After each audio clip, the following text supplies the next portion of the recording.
तुम ईश्वर की संतान हो। तुम्हें किस बात का भय है? तुम्हारे पिता, परम पिता, सर्वशक्तिमान परमेश्वर है। जब हम अपने मन में ऐसी धारणा करते हैं तो हमें किसी बात का भय नहीं रह जाता।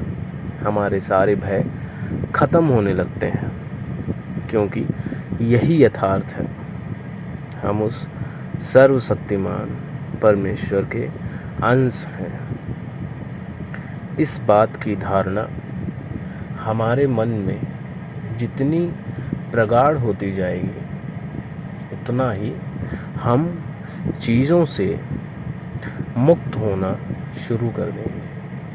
हमारा भय जाता रहेगा।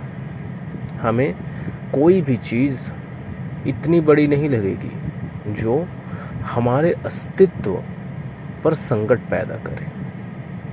हमारा अस्तित्व क्षणभंगुर नहीं है। हमारा अस्तित्व उस सर्वशक्तिमान से जुड़ा हुआ है। हम अविनाशी हैं, क्योंकि हम अविनाशी की संतान हैं।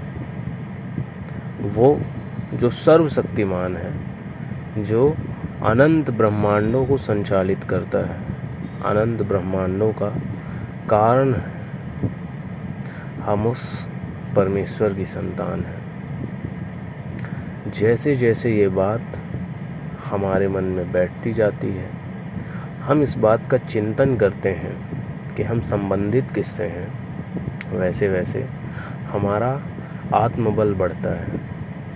वैसे वैसे हम संसार की छोटी छोटी चीज़ों से परेशान होना बंद कर देते हैं। वैसे वैसे हमारी चेतना का विस्तार होने लगता है। ब्रह्म सत्यम जगन मिथ्या की भावना बलवती होने लगती है। ब्रह्म जो सर्वव्यापी है, हर जगह व्याप्त है, संपूर्ण विश्व में, संपूर्ण चराचर में, संपूर्ण ब्रह्मांड में व्याप्त है। हम उसके अंश हैं। हमारे द्वारा किया जाने वाला कोई भी कार्य इतना बड़ा नहीं है जो हमारे अस्तित्व को आवृत कर ले। जब हम कर्म की बात करते हैं, वो इस व्यापकता के सामने बहुत छोटा है। और अगर हम में ये धारणा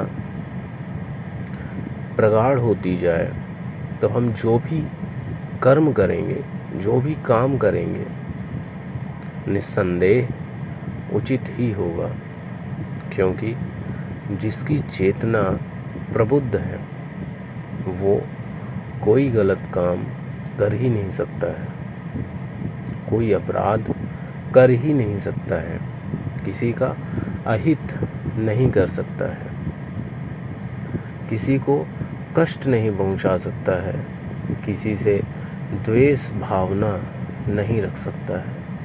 वह स्वयं में स्थित होगा। वह अपने अपरिहार्य कामों को ही करेगा और बखूबी करेगा, बहुत अच्छे से करेगा। इसलिए यह ध्यान रखना और इसका चिंतन करना, इसके बारे में सोचना कि हम कौन हैं, बेहद ज़रूरी है। क्योंकि इसके बिना हम भूल में पड़े रहते हैं, व्यर्थ के भटकाव में पड़े रहते हैं। छोटी छोटी बातों से हम उद्विग्न हो जाते हैं। इसलिए कोई भी गैर जरूरी चीज़ हमारी चेतना को, हमारी शांति को नकारात्मक तरीके से प्रभावित न कर पाए, इसलिए ये जानना जरूरी है कि हम कौन हैं।